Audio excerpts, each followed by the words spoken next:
Diwani kata ya Buseresere wilayani Chato mkoani Geita, Mheshimiwa Godfrey Miti amewashukuru wananchi kwa ushirikiano mkubwa waliompa kwa kipindi cha miaka 10 ya utumishi wake tangu alipochaguliwa mwaka 2015. Aidha, ametangaza rasmi kuhitimisha safari yake ya kisiasa katika nafasi hiyo na kutoa nafasi kwa mtu mwingine kuendelea kuwatumikia wananchi wa kata hiyo. Akizungumza na wakazi wa vijiji vya Mranda na Imwelu, Mheshimiwa Miti alionyesha unyenyekevu mkubwa na kuwatolea shukrani wananchi kwa kusimama naye bega kwa bega katika utekelezaji wa ahadi mbalimbali alizotoa wakati wa kampeni na uongozi wake. Katika hotuba yake, Diwani Miti aligusia mafanikio yaliyopatikana katika sekta mbalimbali zikiwemo miundombinu ya barabara, afya, elimu na upatikanaji wa huduma za maji safi na salama. Alieleza kuwa maendeleo hayo yamewezekana kutokana na ushirikiano wa dhati kati yake na wananchi na wadau wengine wa maendeleo. Wananchi waliohudhuria walimpongeza kwa uongozi wake thabiti na wenye maono, huku wakimtakia mafanikio mema katika hatua zake nyingine za maisha. Hii ni News Update Media. Na leo nimekuja kuwashukuru na kuwaaga. Tumepambana sana kuhakikisha kwamba tunaikomboa Buseresere, kuitoa kwenye mikono ya wanyang'anyi, kwenye mikono ya vyama vingine, na kuhakikisha kwamba tunairudisha Chama cha Mapinduzi. Mheshimiwa Mwenyekiti, nitumie nafasi hii kuwapongeza na kuwashukuru viongozi wa chama kwa namna ya pekee sana, kwa sababu malengo ya vyama vyote duniani ni kushika dola. Kwa hiyo chama chetu baada ya kuniamini 2015 ili niweze kupeperusha bendera, kwa kweli natumia nafasi hii kuwashukuru chama, kwa sababu bila chama huwezi kuwa diwani. Ninawashukuru sana viongozi wa chama. Lakini pia natumia nafasi hii kuwashukuru wananchi kwa namna pekee sana ambavyo wameniamini kusimama kwenye maendeleo ya kata ya Buseresere na kuhakikisha kwamba Buseresere tunaivusha, tunaitoa ilikotoka na kuhakikisha kwamba tunapata Buseresere mpya, Buseresere yenye maendeleo.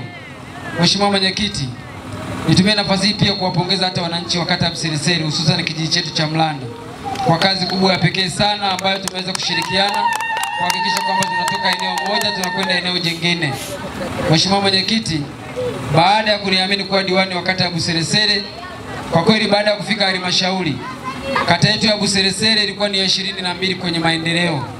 Kati ya kata 23 ilikuwa ni ya pili kutoka mwisho. Lakini Mheshimiwa Mwenyekiti, hivi ninavyosema sasa, Buseresere ni ya kwanza kwenye maendeleo katika halmashauri ya wilaya ya Chato. Tumefanya mambo makubwa sana kwenye wilaya ya Chato. Lakini pia hata kwenye mapato, sisi kata ya Buseresere pia ni wa kwanza kwenye mapato. Tumeendelea kufanya vizuri. Tumeendelea kuhakikisha kwamba wananchi wetu wanalipa kodi na ushuru mpaka tunashika nafasi ya kwanza kwenye halmashauri ya wilaya ya Chato.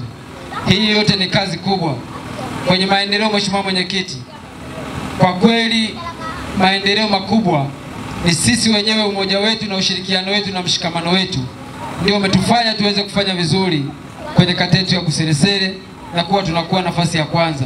Na sisi sio kuwa nafasi ya kwanza kwa upendeleo. Ni takwimu za maendeleo na miradi iliyokuja kwenye kata ya Buseresere ambayo imeweza kufanyika, ambayo ukiangalia fedha zilizokuja kwenye kata yetu ya Buseresere ni zaidi ya bilioni 10. Hakuna kata yoyote kwenye halmashauri ya wilaya ya Chato ambayo imeweza kupata fedha nyingi kama tulizopata sisi kwenye kata yetu ya Buseresere. CCM oye! Kwa hiyo nimekuja kuambia viongozi wangu wa Chama cha Mapinduzi, mtembee kifua mbele. Yako mambo mengi na makubwa tumeweza kuyafanya kupitia chama chetu. Kwa hiyo niombe wananchi waendelee kukiamini chama chetu kwa kazi kubwa kilioifanya, kimepiga hatua. Wakati tunaingia madarakani, shule za msingi kulikuwa na changamoto nyingi sana Mheshimiwa Mwenyekiti. Lakini hivi ninavyoongea kwenye kata yetu ya Buseresere, kwanza kata yetu ya Buseresere ni miongoni mwa kata zenye vijiji vingi sana. Sisi kiutawala tunavyo vijiji 7. Lakini maeneo mengine unakuta kata ina vijiji 3. Unapoenda kupata fedha za mfuko wa jimbo, kwa sababu na mimi pia ni mjumbe kwenye mfuko wa jimbo, wengine wanaenda kugawana kwenye vijiji 3, lakini sisi tunagawana kwenye vijiji 7. Kwa hiyo jukumu hili la kuhakikisha kwamba tunapambana kwenye maendeleo ni kwenye nguvu zetu sisi wenyewe. Mheshimiwa Mwenyekiti, baada ya kuniamini kuwa mwenyekiti wa maendeleo ya kata ya Buseresere, halmashauri pia madiwani wenzangu waliniamini kuwa mwenyekiti wa kamati ya elimu, afya na maji ya wilaya ya Chato, ambapo tumeweza kupambana kuhakikisha kwamba tunaboresha elimu kwenye wilaya yetu ya Chato nilikuta ni ya mwisho kwenye mkoa wa Geita, lakini hivi ninavyoongea inashika nafasi ya kwanza katika mkoa, na kata ya Buseresere inaongoza kwenye wilaya, na kata ya Buseresere kuna baadhi ya shule zinashika nafasi ya kwanza kiwilaya, zinashika nafasi ya kwanza kimkoa, zinashika nafasi kwenye shule zote za kanda, shule 4502 shule zinazoongoza zinatoka kwenye kata yetu ya Buseresere. Kwa hiyo tumeendelea kuboresha elimu na kuhakikisha kwamba wanafunzi wetu wanapata elimu bora. Lakini Mheshimiwa Mwenyekiti, tumeongeza shule za msingi 5. Baadhi ya kata zingine hazijaongeza shule hata moja, lakini sisi kama chama chetu tumeongeza shule za msingi 5. Kuna baadhi ya vijiji vilikuwa havina shule kabisa. Kuna baadhi ya vijiji vilikuwa na mlundikano wa wanafunzi. Kuna baadhi ya shule unakuta ina wanafunzi zaidi ya 3000. Wanafunzi wanasomea chini ya miti. Wanafunzi wanasomea chini ya miembe. Kwa kweli baada ya kuingia madarakani nilisema hali hiyo mpaka naondoka madarakani inatakiwa nihakikishe kwamba imekwisha na imekamilika. Hatutaweza kumaliza kwa 100%, lakini walau kwa 90% tunaweza kukamilisha. Ndugu zanguni, tumeendelea kujenga shule za msingi, tumejenga Ibondo, leo wanafunzi wako pale, na bado wameongeza shule shikizi nyingine iko kwenye hatua ya ukamilishaji, lakini bado tumeweza kuongeza shule nyingine ambapo karibu mji wote wa Buseresere Rukoa wanafunzi wako katika shule katika kijiji cha Mapinduzi. Tumeweza kuongeza shule mpya ya Umoja, na sasa hivi imeshapokea wanafunzi zaidi ya milioni 80 kitu tulipata kutoka serikali kuu. Wananchi waliweka nguvu zao kidogo kwenye usimamizi, milioni 540. Ile shule tayari imekwisha kamilika. Lakini pia tuliongeza shule nyingine. Tumeendelea kuongeza shule zingine hata hapo Isere. Ili tuweze kukamilisha walau hata tuweze wanafunzi wengine madarasa yatakapokuwa yanaongezeka, basi wakute miundombinu ya shule ipo na inaendelea kufanya kazi. Kwa hiyo tumeendelea kuongeza shule nyingi tofauti tofauti. Sisi kwenye kata yetu pia tunayo shule ya Maweni pale kwa ajili ya wanafunzi wenye mahitaji maalum. Kwa hiyo kama kuna wanafunzi wenye mahitaji maalum ambao wako katika kijiji hiki, ni vizuri pia mkawapeleka pale. Tulikuwa na changamoto la bweni, tumeshajenga bweni pale zaidi ya milioni 75.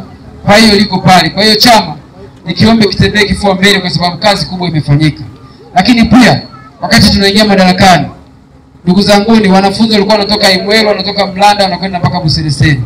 Lakini pia tumeacha sekondari hapa na imejengwa katika eneo hili. Ndugu zangu, sio jambo dogo kujenga shule na ikakamilika kwa 100%. Ni kazi kubwa imefanyika. Lakini pia niwapongeze hata ninyi Mheshimiwa Mwenyekiti pamoja na chama. Kazi nyingi ilikuwa ni ya kujitolea pale. Ile kazi diwani peke yake asingeweza.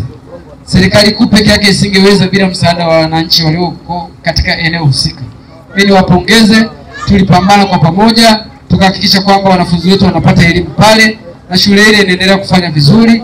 Tuendelee kuisimamia Mheshimiwa Mwenyekiti wa chama, kwa sababu hizi shule zinapojengwa katika vijiji vyetu, basi ni shule ambazo zinahusika na maeneo yetu, na sisi tunao wajibu wa kuangalia kwamba lazima tuzisimamie. Mheshimiwa Mwenyekiti, tumeendelea kupambana. Tukasema ni lazima tuongeze sekondari. Wakati naingia madarakani nilikuwa na sekondari 1, lakini leo nina sekondari zaidi ya 4. Tunao sekondari ya Mlanda, tunao sekondari ya Buyoga, tunao sekondari ya Ibondo Chato. Lakini tukasema ni vizuri pia tukapata sekondari nyingine ya kidato cha 5 na cha 6 ambayo tayari tumeshaijenga Buseresere pale. Kwa hiyo chama chetu kina uwezo wa kutembea kifua mbele kwa sababu mambo mengi na mazuri yamefanyika. Leo tunapimwa kwa kazi ambazo tumezifanya. Ziko alama ambazo tumeendelea kuziacha, na ninaamini shule ile itaendelea kufanya vizuri.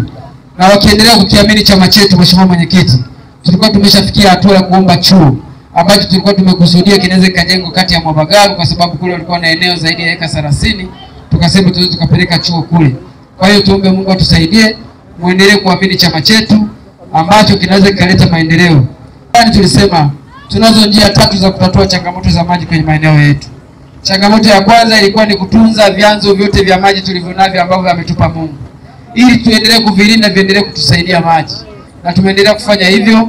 Lakini mpango wa pili ulikuwa ni kuchimba visima virefu katika maeneo yetu ya vijiji. Kila kijiji lazima kilikuwa kinapata nafasi ya kuchimbiwa kisima.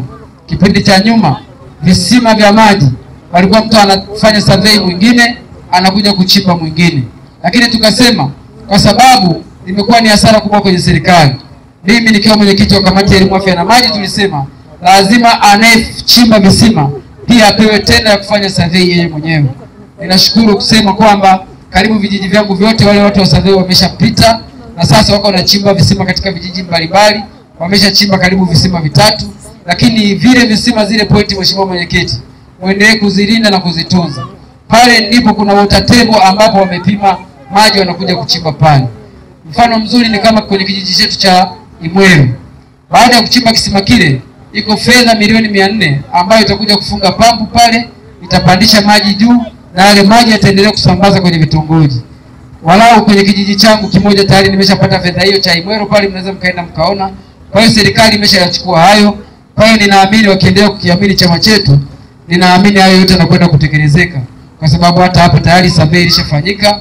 Tayari ninaamini kisima kitakwenda kuchimbwa, kwa sababu isingefanyika survey basi tungesema hawana nia. Lakini kwa sababu tunavyo vijiji 115, leo mkichimbia visima katika kijiji kimoja, basi lile gari linazunguka katika vijiji vingine, kwa sababu vijiji vyote viko kwenye utaratibu wa kuchimbiwa visima. Kwa hiyo tumie nafasi hii kumpongeza Mheshimiwa mbunge kwa kazi kubwa aliyoifanya na kuhakikisha kwamba tunapata visima katika maeneo yetu. Tunahitaji tupate viongozi. Je, tukiweka keji 23 kila kata ikapata keji moja upande wa vijana, ninaamini tunaweza tukakuza uchumi upande wa vijana na kuhakikisha kwamba wanajiajiri wenyewe na ajira zinapatikana, kwa sababu hatutegemei sana serikali. Tunaweza tukatengeneza miundombinu na vijana wakajiajiri na bado wakaendelea kupata faida. Kwa hiyo Mheshimiwa Mwenyekiti, tunahitaji tupate kiongozi atakayetuvusha. Mungu akisaidia, mimi nimekuja kuwaaga, lakini pia nimekuja kuwaomba mniombee. Mungu akipenda, serikali au chama kikiniona ninastahili kugombea nafasi ya ubunge miongoni mwa majina 3 yakirudi kama kijana wenu, hebu mniamini. Nitashangaza sana. Sawa, sheria inaruhusu mbunge anatoka Jamhuri ya Muungano wa Tanzania. Mwingine anaweza akatoka hata Lindi. Kwa hiyo unapomhitaji mbunge lazima umfuate kule. Kwa hiyo pia tuangalie, sheria inaruhusu, lakini tupate kiongozi anaweza kututumikia, kiongozi ambaye unaweza kumfikia, kiongozi ambaye unaweza kaenda hata kwa kuvuka kumfikia. Ndio maana ya lengo la serikali. Sio namtaka mbunge unaenda kwenye jimbo jingine ili uweze kukutana na mbunge. Kwa hiyo ndugu zangu, endapo Mungu akinisaidia viongozi wangu wa chama, jina langu likarudi, basi waniamini. Waniamini, ni heri moyo unaomjua kuliko moyo mpya. Mpaka uje umjue, miaka 3 itakuwa imeisha. Kwa hiyo ndugu zangu, mimi nashukuru sana. Vijana wenzangu nashukuru kwa kuniamini miaka 10. Nimetumika kama diwani. Kuna maeneo mengine kutokana na nafasi nilizokuwa nazo Mheshimiwa Mwenyekiti zilikuwa haziniruhusu kufanya mikutano kwa wakati, lakini mtanipima kwa kazi. Mimi bado ni kijana wenu, bado ni mwananzengo. Nitaendelea kutumika katika eneo hili kwa sababu mimi nimewekeza hapa, ninaishi hapa na nitaendelea kuwepo hapa. Baada ya kusema hayo, Mheshimiwa Mwenyekiti, nishukuru.